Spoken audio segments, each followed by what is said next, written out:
किया गया है। शुभेंदु अधिकारी जब आए थे तो उन्होंने स्कूल में तो कर ही दिया था इसे, अब इसे मदरसों में किया जा रहा है अनिवार्य, तो क्या बोलेंगे आप? देखिए, कोई मुसलमान जो पढ़ा लिखा कर रहा है, जो मुसलमान को कोई शिक्षा प्रतिष्ठान है, वहाँ कोई वंदे मातरम नहीं होना चाहिए। वो मुसलमान को जो कुरान है, उनका जो कुरान हदीस को जो लिखा हुआ है, वहाँ का कोई वंदे मातरम बंधन करने का कोई जगह नहीं है। वंदे मातरम में भारत का नागरिक होने का तरफ सारे जगह में बोल सकते, लेकिन कोई शिक्षा प्रतिष्ठान में ये नहीं होना चाहिए। वो कोई जनरल जो शिक्षा है, स्कूल है, कॉलेज है, सब कुछ में होना चाहिए, लेकिन कोई मुसलमान को खास जो शिक्षा प्रतिष्ठान है वह तो यह नहीं होना चाहिए। आपके हिसाब से में नहीं होना चाहिए या स्कूल में ही नहीं होना चाहिए वंदे मातरम? स्कूल को होने का कोई दिक्कत नहीं है। जनरल स्कूल जो होगा, शिक्षा प्रतिष्ठान जो होगा, वो कोई ऑर्डर होगा तो भारत का वंदे मातरम स्लोगन देने का कोई तकलीफ नहीं होना चाहिए, कोई प्रॉब्लम नहीं होना चाहिए। लेकिन मदरसा वो मुसलमान का प्रतिष्ठान है, वो तो कोई भारत बंधन का करने का, वंदे मातरम बोलने का कोई जगह नहीं है। वो तो कुरान शिक्षक के लिए मदरसा है, तो कुरान सीखेगी तो वो कोई, वहाँ तो कोई सरकार का कोई कंट्रीब्यूशन है ही नहीं।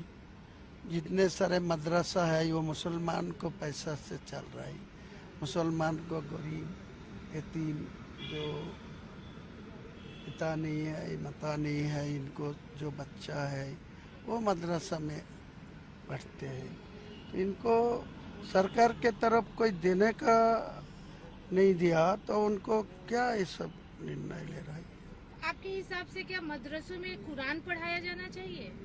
मदरसा शिक्षा प्रतिष्ठान जो है वो शिक्षा हो गई, लेकिन जो खारिजी मदरसा है, 10,000 से ज़्यादा मदरसा स्टेट में है, वो तो कुरान नहीं पढ़ते हैं, और नमाज होते हैं, कुरान पढ़ते हैं, बाकी तो कोई गलत काम हुआ तो नहीं होना चाहिए। अभी दादा आपने जैसे कि कहा कि सरकार की तरफ से जो नोटिस आया है कि गाय या फिर कोई भी कुर्बानी से पहले सर्टिफिकेट देने के लिए, बट आप अभी भी यही कह रहे हैं कि नहीं कुर्बानी होगी? कुर्बानी तो होना ही चाहिए। ये 1400 साल से ज़्यादा टाइम से सारा इंडिया नहीं है, सारा देश का, जो विश्व का जो मुसलमान है, सब लोगों को वो कुर्बानी, पशु कुर्बानी देते हैं। कुर्बानी का अलग एक महत्ता है, वो कुरान का निर्देश है। जितने को पास कुर्बानी देने का हिम्मत है, पैसा है, तो उनको वो करना ही चाहिए। तो अल्लाह के खुशी करने के लिए अल्लाह ने जो निर्देश दिया कुरान में, वो तो मानना ही चाहिए। हर मुसलमान ये मानेगी, किसी को ये नहीं रुक सकता।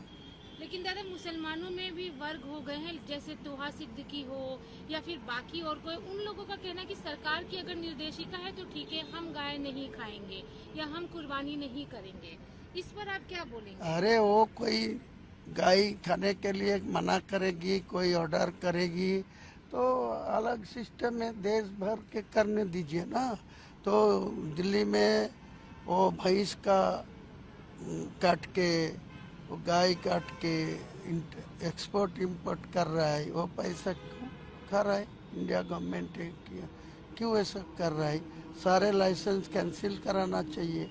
वो मुस्लिम लोग को लाइसेंस दे के रखा, शटर उसका, वो तो सारे दिल्ली से इतना सारे बीफ, इतने सारे भैंस का जो है, वो तो इंडिया से बाहर में कोई सारा देश में ये सप्लाई हो रहा है, इंटरनेशनल मार्केट कर रहा है।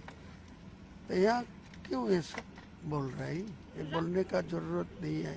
राज्य सरकार को आप किसी तरह की अपील करेंगे इसे लेकर? हाँ, जरूर करूँगी। राज्य सरकार को खुद चीफ मिनिस्टर को मैं दिखा हुआ तो बात किया तो बोला है ठीक है आप कोई ओपन प्लेस में नहीं होना चाहिए। मैं ओपन प्लेस में नहीं करने मना कर दिया।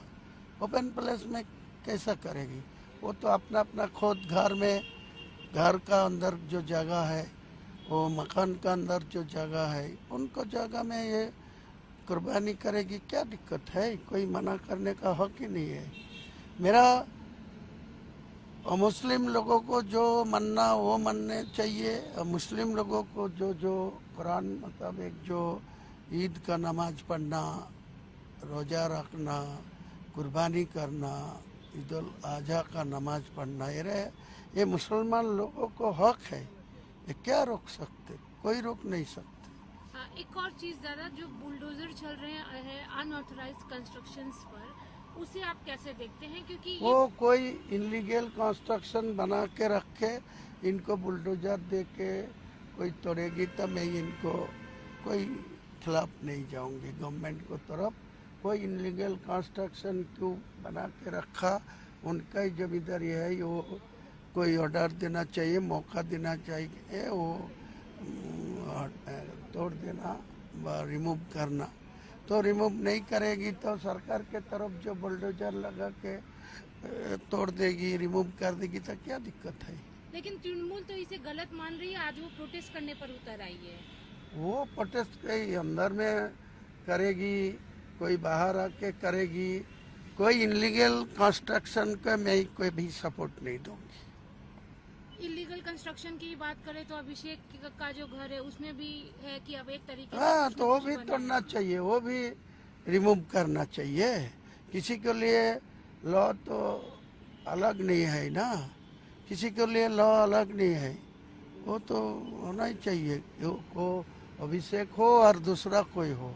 कोई इलीगल कंस्ट्रक्शन लैंड को परमिशन नहीं लेके, कोई डिपार्टमेंट को परमिशन नहीं लेके कोई करेगी तो इनलीगल मकान तो तोड़ना ही पड़ेगा ना, कंस्ट्रक्शन करना ही तोड़ना आप ही फिरहाद हकीम को भी अच्छे से जानते हैं। वो मेयर है, एमआईसी बिल्डिंग भी है।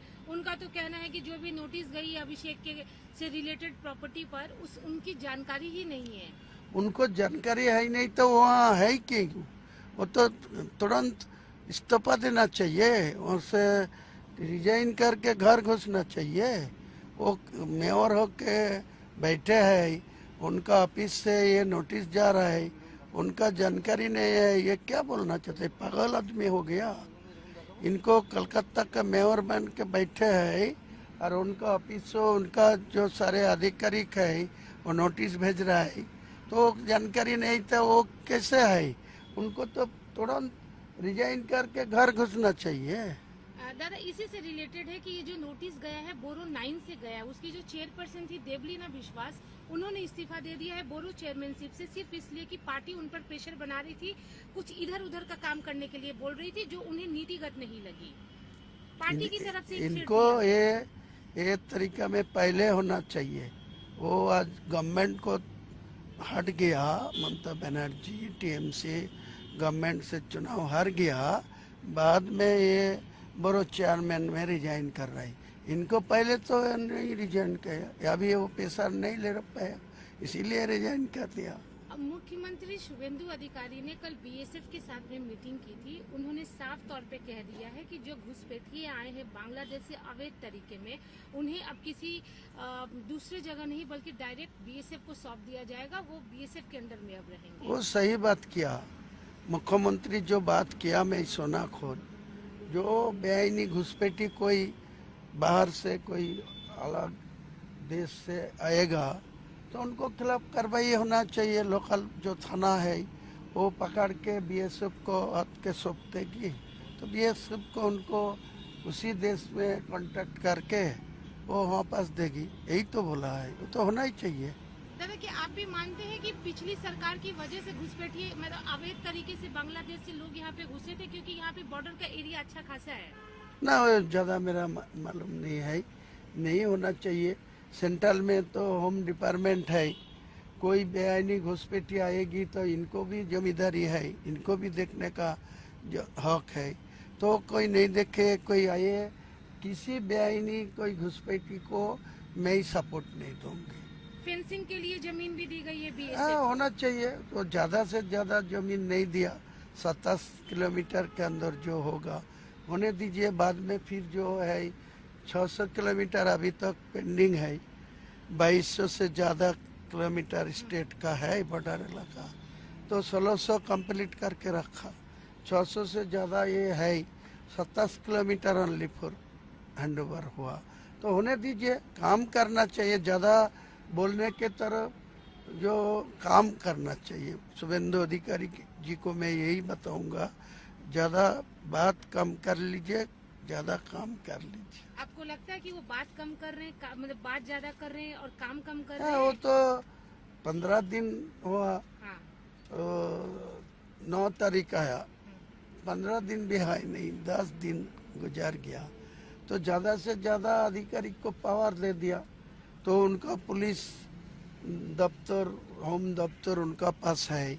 वो सारे होम दफ्तर का पुलिस वाला और टीएमसी का ममता बनर्जी को पास था। उसी टाइम पब्लिक को ऊपर जो जुलुम किया, उल्टा सीधा किया, वो भी पुलिस मंत्री बनने के बाद एक ही चल रहा है। यह क्या हो रहा है? वो तो देखना चाहिए उनको। पुलिस वाला कोई आम पब्लिक को ऊपर कोई जुलुम नहीं होना चाहिए। कोई इनलीगल कंस्ट्रक्शन बनाएगी तो उनको खिलाफ लैंड डिपार्टमेंट, बेलरो है, एडीएम एलआर है, एसटीएलआर है, इनको कार्रवाई करना चाहिए। तो उनको पुलिस क्यों, डायरेक्ट उनको लॉ एंड ऑर्डर देखने का काम है। तो खुद वो सब देख रहे हैं क्या? वो तो देखना चाहिए। मुख्यमंत्री जो अपोजिशन में था, वो ममता बनर्जी को होम डिपार्टमेंट के सारे उनको मीटिंग नहीं करने दिया, रैली नहीं करने दिया, हाईकोर्ट में जाके नहीं। तो आज का दिन में फिर वही होगी, अपोजिशन को कोई मीटिंग नहीं करने देगी, कोई प्रोटेस्ट नहीं करने देगी, कोई उनका पुलिस कोई लोगों को धमकाएगी, कोई चमकाएगी, कोई लोगों को पावर दिखाएगी। तब फर्क क्या है? ममता से शुभेंदु अधिकारी का फर्क कैसा रहेगा? वो तो आम आदमी सोचेगा ना। जो ममता बनर्जी को पुलिस जो माहौल बना के रखा, वो शुभेंदु अधिकारी वही माहौल बनाने की कोशिश किया। ये नहीं होना चाहिए।